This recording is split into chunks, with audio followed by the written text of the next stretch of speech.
So you have reached the background research and databases assignment. So what we need to do is explore the contents from this page and click on the links. And once we explore the contents from the page, be sure to click on the link that says Read Background Reading. This is part of our online textbook. So I'm going to click on that link and it takes us to the chapter that is related to this content. After we read that, then we're ready to do some background research.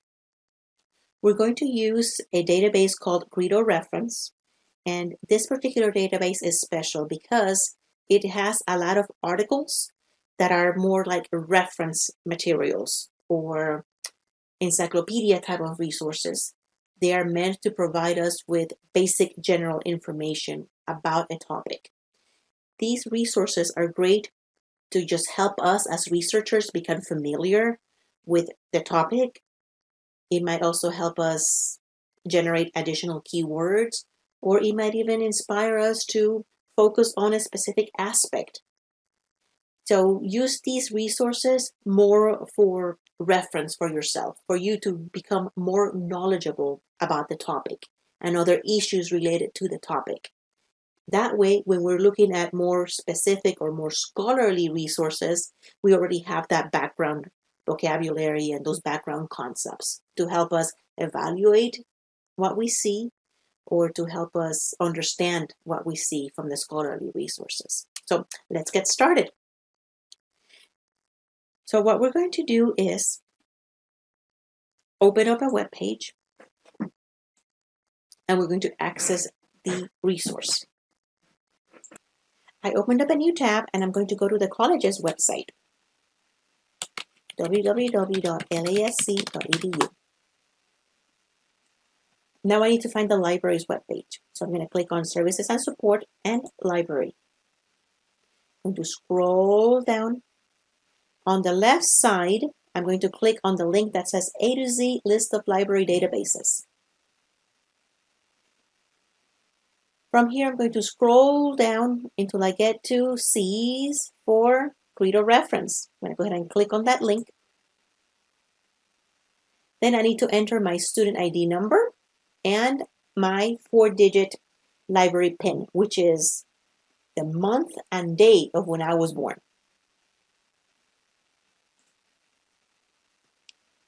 So after I enter those credentials, now I am inside the library database called Credo Reference.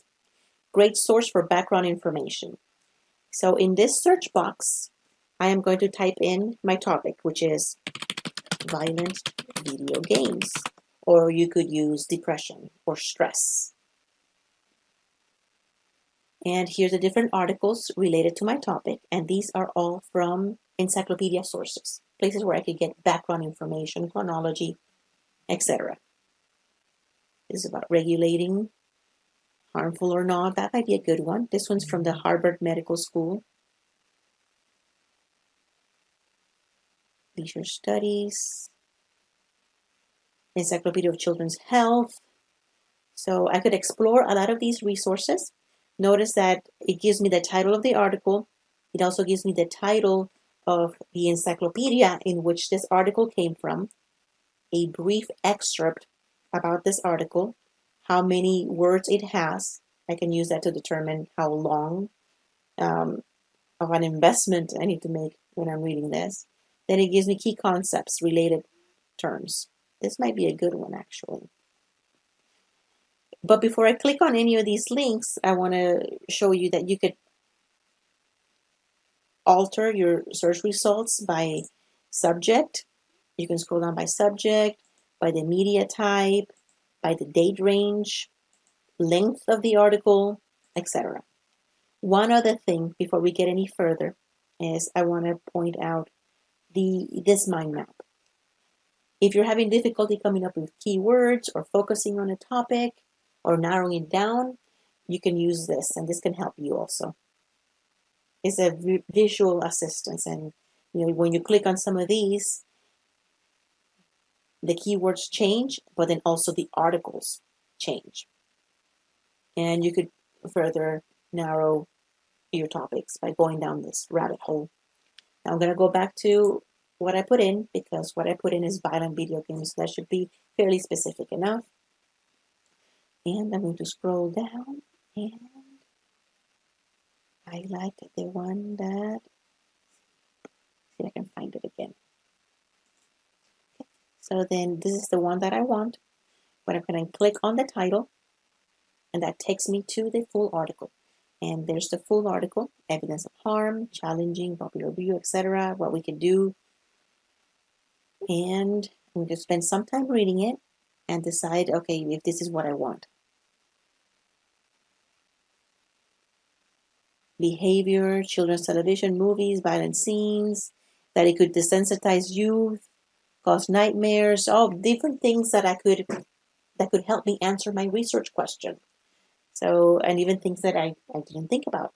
So after I read a few of these articles and I find the ones that I like, the ones that taught me something new about it or helped me think about it in a different way, then I can go in and use it as a source. So for this assignment, what we need to do is click here where it says citation. And it gives me citation options, either in APA, Chicago, etc. The one that I need for this class is MLA. I'm going to click on MLA, and I'm going to just highlight the whole thing, right click, and then I'm going to click on copy.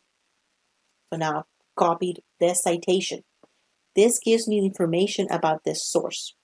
So this is the title of the article, this is where it came from. And if I scroll down even further, it gives me the citation information as well.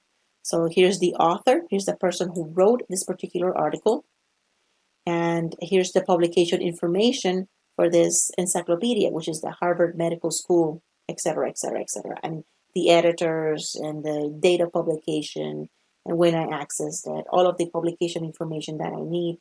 If I were to use this in a research project, that is how I would create the citation entry for this source. Credo reference is great because it has a lot of encyclopedia articles that you could use for reference or overviews or chronologies. However, it may not be as scholarly as other sources. It is not like a case study that it does an in-depth investigation on something, but instead it just gives us a basic overview of this topic in one particular viewpoint. So it's great for us as beginner researchers to become familiar with the concepts, but it may not be something that I may want to cite in my research project, especially when you have upper level courses. You could still use this to educate yourself about the topic, but you definitely don't want to quote from here. You want to rely on more scholarly, in-depth resources than this. But this is great in the beginning stages of the research. Now that I've copied the citation, so now I can go back into my class. So now I'm back in the assignment page. So now what I need to do is submit a text box. So I'm going to click on the button that says Submit Assignment. And down here, I don't have a file to upload. I can just click here where it says Text Entry. And right here, I'm going to click in the box. I'm going to right click and I'm going to paste. And then there's my citation. It may or may not be perfect, but at least this is the MLA style citation as provided to us from the database. Some databases are better than others when they create the citations, but for this assignment, that's all you need to do. It has enough information in here so that we could find this article again.